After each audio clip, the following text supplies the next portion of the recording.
Fala pessoal, mais um vídeo retornando sobre economia brasileira contemporânea. Hoje nós iremos falar sobre Vargas, especificamente no segundo governo de Vargas e como era a economia da época. O retorno de Getúlio Vargas à presidência da República se deu de forma triunfal.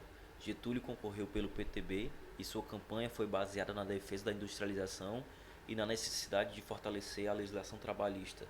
Assim conseguiu sensibilizar a maioria do eleitorado, deixando para trás o brigadeiro Eduardo Gomes da UDN e o candidato do PSD Cristiano Machado. Vargas herdou o processo inflacionário e a recorrência do desequilíbrio financeiro no setor público. No setor externo, se tinha uma perspectiva favorável motivada pela elevação do preço do café e dos financiamentos do governo norte-americano para a América Latina, aumentando as expectativas de novos fluxos de poupança externa. A vitória de Getúlio Vargas na eleição de 1950 acelerou a colaboração dos Estados Unidos com um vasto programa de expansão de setores de infraestrutura básica que o governo brasileiro vinha propondo desde o final da guerra. Assim, foi constituída a Comissão Mista Brasil-Estados Unidos, a CMBEU, que tinha o objetivo de elaborar projetos concretos que deveriam ser financiados pelo Banco de Exportação e Importação, o Ex-Bank, e o Banco Mundial. A comissão era importante para o novo governo por duas razões. Primeiro, asseguraria o financiamento de projetos na infraestrutura econômica do país, nos setores de energias, portos e transportes. E segundo, era estimular os fluxos de capital dirigidos ao Brasil, sobre investimentos diretos ou novos empréstimos para o Banco Mundial, criação do BNDE e da Petrobras.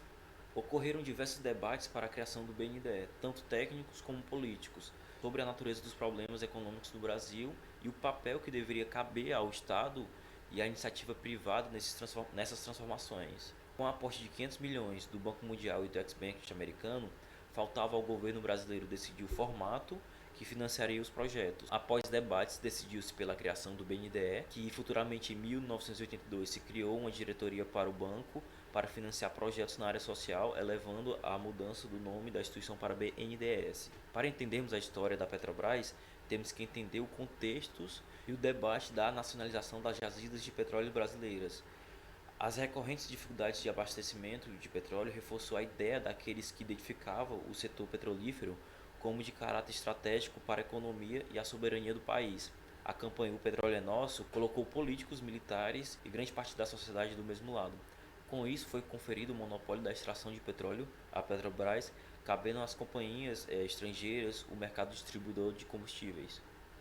Os objetivos da política econômica era de cumprir severamente as despesas governamentais, aumentar na medida do possível a arrecadação e adotar políticas monetárias e creditícia contracionistas. A despesa do setor público em 1951 foi reduzida, essa redução se manteve em 1952, quando o superávit no orçamento da União foi praticamente igual ao do ano anterior. A redução das despesas da União, acompanhada pelos estados e o Distrito Federal, e de um aumento da receita, levou ao primeiro superávit global da União e dos estados desde 1926. A política monetária também foi conduzida ortodoxamente naquele biênio, embora a política creditícia do governo tenha se movimentado em direção contrária.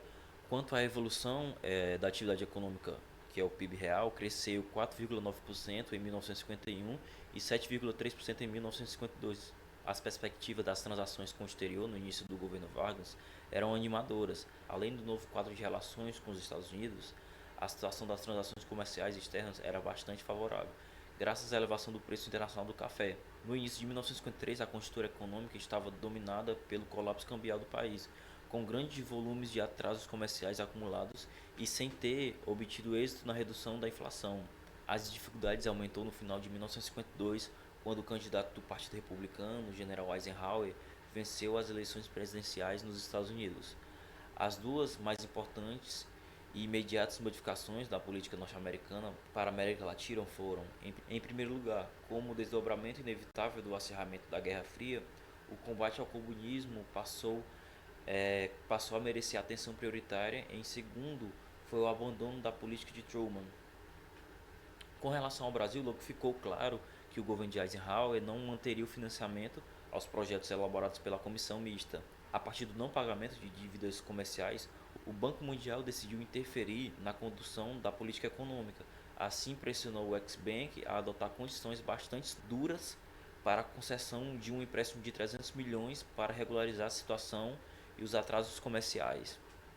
O passo seguinte foi o fim da CMBEU e a interrupção dos seus financiamentos. A política do ministro Aranha consistiu numa nova tentativa de estabilização da economia. Mantinha a visão ortodoxa do problema, porém privilegiava o ajuste cambial. Os problemas centrais eram dois: a situação cambial e o financiamento do déficit público sem emissão de moeda e de expansão de crédito. As preocupações centrais do governo eram o problema da inflação. As grandes dificuldades com que se deparou o programa de estabilização econômica de Oswaldo Aranha situava-se na política para o salário mínimo e nos problemas do café.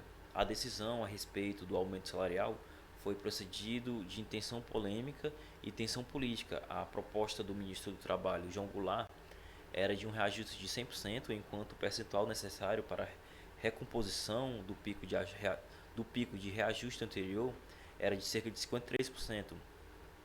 Preocupado com o desgaste de seu governo e voltado para as eleições de 1954, no dia 1º de maio, Getúlio Vargas pronunciou sem Petrópolis, na ocasião anunciou o aumento de 100% para o salário mínimo, elogiou João Goulart e concluiu com um vigoroso apelo à mobilização das classes trabalhadoras.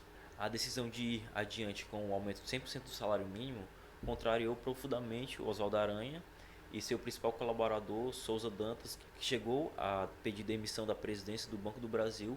Além dos problemas criados pelo aumento salarial, o programa de Aranha e a estabilização econômica foi prejudicada pelas enormes dificuldades enfrentadas pelas exportações de café. Como resultado dos altos preços do café no mercado internacional, as exportações brasileiras caíram abruptamente, atingidas por um boicote de consumidores nos Estados Unidos, que enxergavam nos elevados preços do produto práticas monopolistas dos países exportadores. Resumidamente, as dificuldades com o café voltaram a colocar no horizonte a possibilidade de uma crise cambial. Para piorar, os propósitos deflacionários do governo viram-se abalados. Primeiro, pela mudança no patamar da inflação, derivada das desvalorizações cambiais embutidas na Instrução 70 da SUMOC, e posteriormente pelo aumento de 100% do salário mínimo. No contexto de uma democracia ainda embrionária, setores conservadores da sociedade, representados pela UDN, davam prosseguimento à campanha contra Vargas e seu governo. Com o passar do tempo, o tom dos ataques a Vargas atingiu uma escala mais elevada e perigosa. Assim, em discurso na Câmara dos Deputados em 22 de março, um dos porta-vozes da oposição, Aleomar Baleiro, admitiu abertamente o golpe de Estado com a solução válida de afastar o Getúlio. Para a oposição faltava apenas um pretexto para exigir a renúncia de Vargas, e este surgiu em 5 de agosto no atentado contra o deputado Carlos Lacerda, da UDN Carioca, e um dos principais críticos a Vargas. Sem poder contar com apoio popular e envolvido crescentemente pela insatisfação de diversos setores empresariais, o isolamento político de Vargas era um fato. A conjuntura era extremamente propícia a seus opositores, mas o gesto trágico do suicídio de Vargas teve profundas repercussões históricas, possibilitando a formação de uma ampla frente antigolpista que assegurou a manutenção da ordem constitucional e a posse de meses depois de seu vice-presidente Café Filho. Mas ainda essa tomada majoritária em defesa da democracia viabilizou e impulsionou a recomposição de uma frente de centro-esquerda formada pelo PSD e pelo PTB, que seria responsável pela eleição mais adiante de Juscelino Kubitschek à presidência da República.